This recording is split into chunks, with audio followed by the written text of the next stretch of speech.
Road ಹಾಕೋದಿಲ್ಲ, ಹಾಕಲ್ಲ, ಊರುಗಳಲ್ಲಿ ಹಾಕೋದು. ಏನೆಲ್ಲರೂ ಪ್ರೆಜರ್ ಇಲ್ಲ. 7 ವರ್ಷ ಊರಿಗೆ ಹೋಗಿದ್ರೆ ಈ ಶಾಶ್ವತ ಕಟ್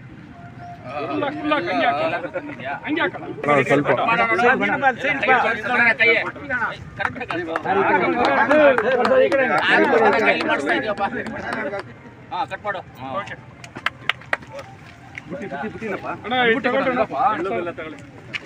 ಬುಟ್ಟಿಗ್ಲ ಕೂಡ ನಡ್ಕೊಂಡು ಹೋಗೋದು ಅಲ್ಲಿಗೆ.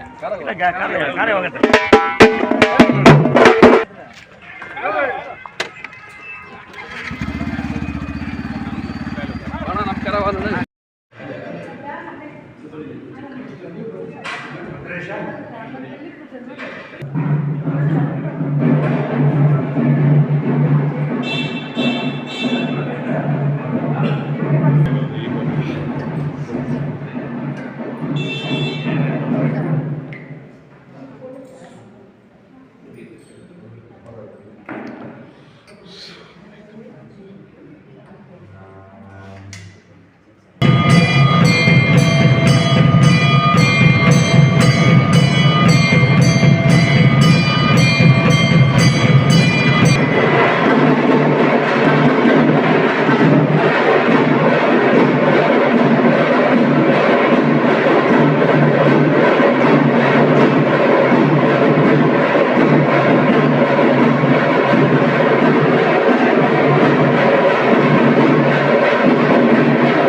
ನಾವು ಬಿಡದವರ ಪರಸೆ ಅಂತೀವಿ ಇಲ್ಲಿ, ಏನೋ ಗಿರಿ ಪ್ರದಕ್ಷಿಣೆ ಜಾತ್ರೆ ಅಂತ ಹೇಳ್ತೀವಿ ನಾವು. ಇಲ್ಲಿ ಸುಮಾರು 10-15 ಹಳ್ಳಿಗಳಿಂದ ಉತ್ಸವ ಮೂರ್ತಿಗಳು ಬರ್ತದೆ. ಉತ್ಸವ ಮೂರ್ತಿಗಳು ದೇವರುಗಳನ್ನ ತಗೊಂಡ್ಬಂದು ಇಲ್ಲಿ ನಿಲ್ಲಿಸಿ ಇಲ್ಲೆಲ್ಲ ಭಕ್ತರು ಬಂದು ಪೂಜೆ ಮಾಡಿಸ್ಕೊಂಡು ಹೋಗುವಂಥ ಒಂದು ಪದ್ಧತಿ ಸುಮಾರು 106 ವರ್ಷಗಳಿಂದ ಇದು ನಡ್ಕೊಂಡು ಬಂದಿದೆ.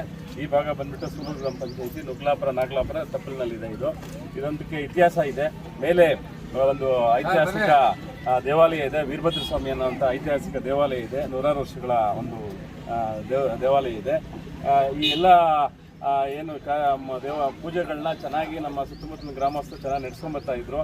ಹಾಗೆ ಈ ದಿನ ಹೋದ ವರ್ಷ ನಮ್ಮ ಏನು ಶಾಸಕರು ಕೋಲಾರ ವಿಧಾನಸಭಾ ಕ್ಷೇತ್ರದ ಶಾಸಕರಾದಂಥ doctor Kothur G Manjunath sir ಅವರು ಶಾಸಕರಾದ ಈ ಒಂದು ದೇವಾಲಯಕ್ಕೆ ಬಂದಿದ್ದರು ಹೋದ ವರ್ಷ ಇದೇ ಸಮಯದಲ್ಲಿ. ಅವರು ಮತ್ತು ನಮ್ಮ MLC ಅನಿಲ್ ಕುಮಾರ್ ಅಣ್ಣ ಅವರು ಇಬ್ಬರು ಸೇರಿ ಜಾತ್ರೆಗೆ ಬಂದಿದ್ದರು.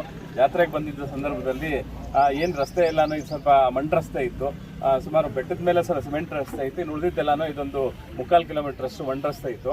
ಅದಕ್ಕೆ ಅವ್ರು ನೋಡ್ಬಿಟ್ಟೆ, ಇಲ್ಲ ಒಂದು ಒಳ್ಳೆ ಜಾಗ, ನೋಡೋಕ್ಕೆ ತುಂಬ ವಾತಾವರಣ ಚೆನ್ನಾಗಿದೆ, ಬೆಟ್ಟದ ಮೇಲೆ ದೇವಸ್ಥಾನ ಇದೆ, ತುಂಬ ಎಷ್ಟೊಂದು ಗ್ರಾಮಗಳಿಂದ 15 ಗ್ರಾಮಗಳಿಂದ ದೇವರುಗಳು ಬರ್ತಾ ಇದೆ, ಇಲ್ಲೆಲ್ಲ ಬರ್ಬೇಕಂದ್ರೆ ಇಲ್ಲೆಲ್ಲ ವ್ಯವಸ್ಥೆ ಚೆನ್ನಾಗಿರ್ಬೇಕಪ್ಪ ಅಂತ ಹೇಳ್ಬಿಟ್ಟು ನಾವು ಯಾರು ಕೇಳಕ್ಕೆ ಮುಂಚೆನೇ ಅವರೇ ಹೇಳ್ಬಿಟ್ರು, ಏನೋ ಇಲ್ಲೊಂದು ನಾನು ಒಳ್ಳೆ ರಸ್ತೆ ಮತ್ತು ಈ ಪ್ಲಾಟ್ಫಾರ್ಮ್ ಮಾಡ್ಕೊಡ್ತೀವಿ ಅಂತ ಅವರಿಬ್ಬರು MLA ಮತ್ತು MLC ಅವ್ರು ಮಾತಾಡಿಕೊಂಡು ಹೇಳ್ಬಿಟ್ಟೋದ್ರು. ಮುಂದಿನ ವರ್ಷ ಬರೋಷ್ಟೊಳಗಡೆ ರೆಡಿ ಆಗಿರ್ತದೆ, ಹೊಸ ರೋಡ್ ಮೇಲೆ ನಾವು ಬರ್ತೀವಿ ಅಂತ ಹೇಳೋದ್ರು.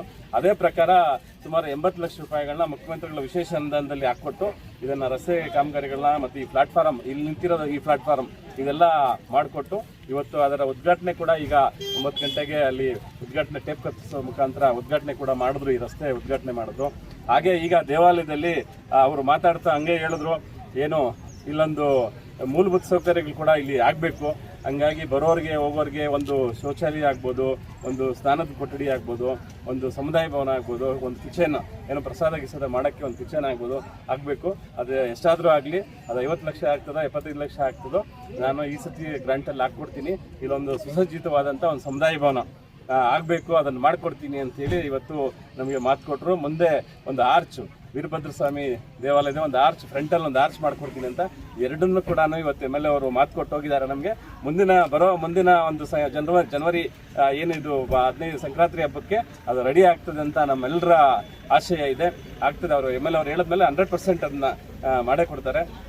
ಅದಕ್ಕಾಗಿ ನಾವು ಈ ಸೂಲೂರು ಗ್ರಾಮ ಪಂಚಾಯತಿ ಪರವಾಗಿ ಮತ್ತು ಈ ಸುತ್ತಮುತ್ತಲಿನ ಗ್ರಾಮಸ್ಥರ ಪರವಾಗಿ ಹಾಗೂ ನನ್ನ ವೈಯಕ್ತಿಕವಾಗಿ ನಾನು MLA ಆದಂಥ ಅನಿಲಣ್ಣ ಇವ್ರಿಗೆ, ಕೊತ್ತೂರು ಮಂಜುನಾಥ್ ಸರ್ ಅವ್ರಿಗೆ ಮತ್ತು MLC ಅನಿಲಣ್ಣ ಅವ್ರಿಗೆ ನಾನು ಅನಂತ ಧನ್ಯವಾದಗಳು ಸಲ್ಲಿಸ್ತಾ ಇದ್ದೀನಿ. ಹಾಗೆ ಇವತ್ತು ಏನು ಜಾತ್ರೆ ಇಲ್ಲಿ ಚೆನ್ನಾಗಿ ನಡೀತದೆ, ತಾವು ಕೂಡ ಇದನ್ನೆಲ್ಲ ಹೆಚ್ಚೆಚ್ಚು ಪ್ರೋತ್ಸಾಹಿಸಬೇಕು. ಮುಂದಿನ ಪೀಳಿಗೆಗೆ ಕೂಡ ಈ ಜಾತ್ರೆ ಉಳಿಬೇಕು. ಆದರೆ ಉಳ್ಕೊಂಡು ಹೋದ್ರೇನೆ ಮುಂದೆ ಏನೋ ಹಿಂದೆ ನಮ್ಮವರೆಲ್ಲ ಏನೋ ಮಾಡ್ತಾ ಇದ್ರು. ಇದು ಇಷ್ಟೊಂದು ಐತಿಹಾಸಿಕ ಒಂದು ಇದು ಕೆಲಸ, ಇದನ್ನು ಉಳಿಸ್ಕೊಂಡು ಹೋಗ್ಬೇಕು ಅಂತ ತಮ್ಮೆಲ್ಲರಲ್ಲೂ ಕೇಳ್ಕೊಳ್ತಾ ಇದ್ದೀನಿ. ನಮಸ್ಕಾರ.